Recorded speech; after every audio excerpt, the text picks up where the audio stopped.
The horror movie-going audience apparently loves to throw money at anything remotely scary, not counting Megan 2.0. Why then were the following movies canceled before they even had a chance? In August 2003, horror icons Freddy Krueger and Jason Voorhees decided to focus less on promiscuous teens and go toe-to-toe with each other instead. Directed by Ronnie Yu, Freddy vs. Jason was a box office hit, as audiences delighted in the sight of two slasher legends trying to kill the crap out of each other. But this head-to-head matchup was almost a battle royale.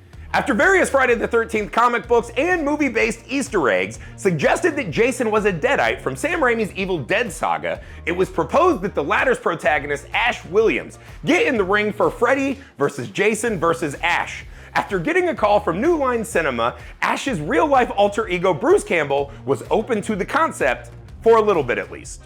Groovy. Campbell was immediately turned off when New Line Cinema executives told him that they didn't want to jeopardize future standalone films for Freddy and Jason, so neither character could be destroyed. Campbell turned it down, and with that, Freddy vs. Jason vs. Ash was dead in the water. In 1982, America fell in love with a certain long-necked, cross-dressing alien with the release of E.T. the Extraterrestrial. Steven Spielberg's wholesome family adventure is a bona fide classic that is sure to fill viewers with warm and fuzzy feelings. But in its original concept, those feelings would have been much different, and possibly involved significantly more chainsaws. E.T. initially started life as a dark, quasi-Close Encounters of the Third Kind sequel, and it would have followed a rural family terrorized by a bunch of aliens. Not exactly the family-friendly vibe we're familiar with, especially when you learn that the Texas Chainsaw Massacre's Tobe Hooper was on board to direct the film. Spielberg had come up with the original idea under the working title Night Skies, and was on board as a producer. But as the project got underway, and even after a working prototype of one of the aliens had been built, Spielberg grew disillusioned with the project and yearned for something a little more soulful. Eventually, the filmmaker decided to focus on a friendlier aspect of Night Skies, revolving around an alien named Buddy, who befriends a human child in the story. I do kinda wanna see Extraterrestrial Chainsaw Massacre though. How much would you pay for a few new Exorcist movies? Well, whatever you just said, Universal likely paid more when it shelled out $400 million for the distribution rights to 3 of them. I would almost pay that much money to not have sat through Exorcist Believer. After dropping all that dough, Universal immediately committed to making as many Exorcist movies as possible. The Exorcist Believer launched in October 2023, and a sequel was given an April 2025 release date, 3 months before the film hit theaters. It was not one of Universal's best ideas. While Believer did make a profit theatrically, it came in way under pre-release box office expectations, and the tepid response from those that did see it suggested that people weren't craving more Exorcist titles.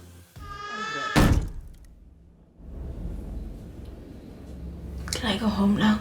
A few months after the release, director David Gordon Green left the series, and the 2 Believer sequels were scrapped. Meanwhile, a totally separate Exorcist installment from writer-director Mike Flanagan is now in development to get this franchise back on track.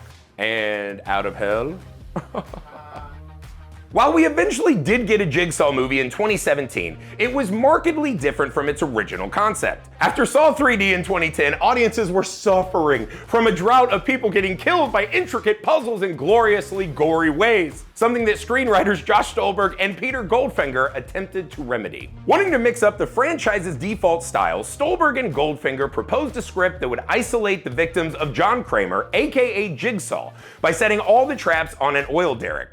Apparently wanting to make it even worse than usual for Jigsaw's victims. If the poor souls somehow made it out of their traps, they'd still be stuck in the middle of the ocean. It could have served as a signal to viewers that the Saw franchise wasn't intent on just repeating itself. But according to Stolberg and Goldfinger, that's exactly what Lionsgate leadership was going for, as they immediately nixed the pair's concept. Rules of our game have been made very clear. You need to abide by those rules. The pair eventually came up with something much closer to scope and style that audiences had seen 7 times before. For a brief moment though, it looked like the Saw franchise might have finally left behind the usual creepy warehouse and injected an extra dose of life amidst John Kramer's world of death. A longtime fan of H.P. Lovecraft's At the Mountains of Madness, director Guillermo del Toro turned his attention to bringing the story to the big screen after his plans to helm The Hobbit were scuttled. The planned big-budget, R-rated incarnation of madness would have teamed Del Toro with a couple Hollywood moneymakers you may have heard of, James Cameron and Tom Cruise. Seeing as how those gentlemen have been part of a few big budget projects, Madness would have provided Del Toro with more money to work with than he'd ever had access to before in his career. But months before the summer of 2011 start date, Del Toro confirmed that Universal had become skittish over investing so much money into a horror film that had a restrictive R rating, and production soon collapsed. But by all accounts, Del Toro's desire to get the film made hasn't diminished. In the years since, he's pitched a lower budget adaptation to Netflix, but the iteration backed by Cruise, Cameron, and a buttload of cash will never see the light of day. Despite an undoubtedly successful theatrical run, you'd likely have trouble running into someone to chat about 2018's Truth or Dare. Directed by Jeff Wadlow, the movie failed to leave much of a cultural impact, especially compared to other Blumhouse productions like Paranormal Activity and The Purge. But films grossing higher than $95 million are hard for studios to ignore. While promoting his 2024 feature Imaginary, Wadlow revealed that a script for a sequel had been conjured up. Trust me, we have to go back. She's telling the truth. The plot would have gone meta by focusing on real Truth or Dare actors playing themselves while on vacation, only for supernatural shenanigans to begin to befall them.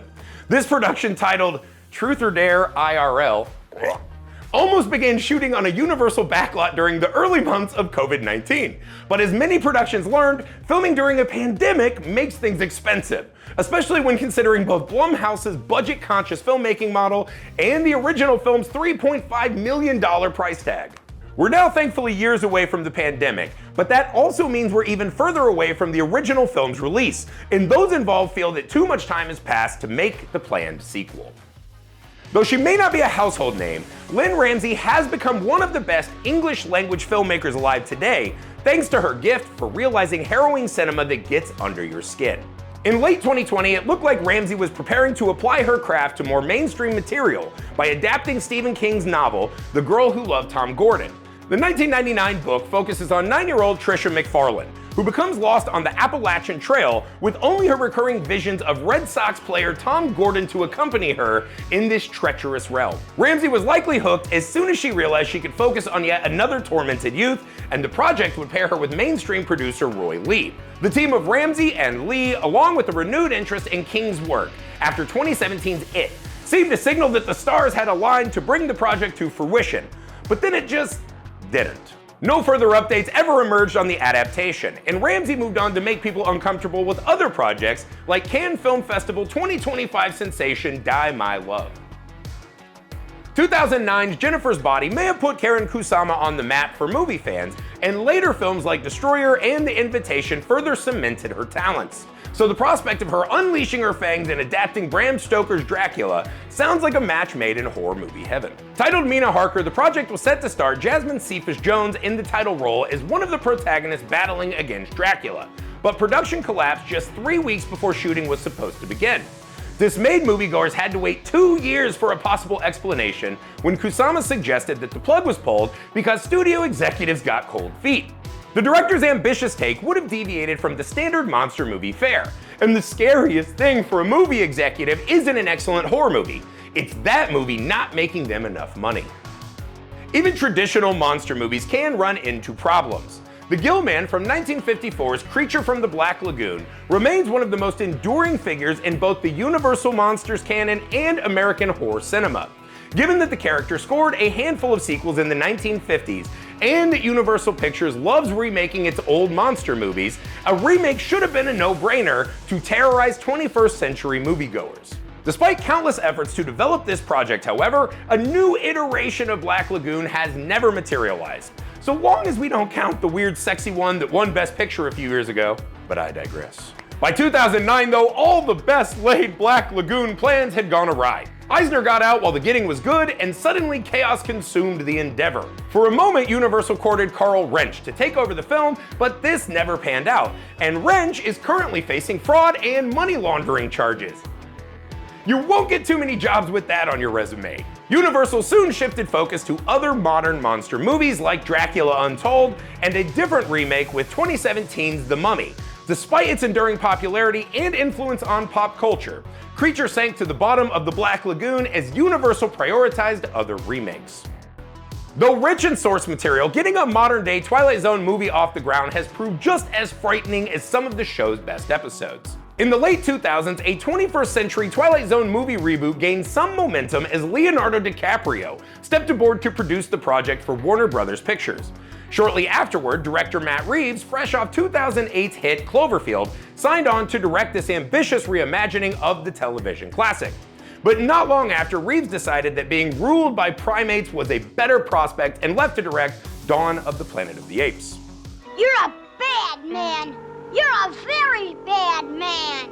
Future Top Gun Maverick helmer Joseph Kosinski signed on instead, and as of this video, no further information has emerged. As the saying goes in Hollywood, no news is not good news. It just means that Leo doesn't get his creepy Twilight Zone movie. Universal and its failed dark universe. It makes me laugh. The studio was all geared up to remake Bride of Frankenstein with director Bill Condon at the helm. It would have been fitting since Condon had previously directed the feature Gods and Monsters, which chronicled the later years of original Bride director James Whale. Apparently hoping to be a big hit with the romantics of the world, the film was set to hit theaters on Valentine's Day 2019 and would have featured Javier Bardem as Frankenstein's monster, with Condon eyeballing Angelina Jolie for the title character. However, once The Mummy cratered in June 2017, Condon's take on Bride of Frankenstein was quickly put on ice. By February 2020, Universal began implementing a lower budget approach to its classic monsters with The Invisible Man and Wolfman. But Bride hasn't even gotten the low budget approach. It seems that Condon's incarnation is long perished, and unlike Frankie's old monster, it's dead! It's dead!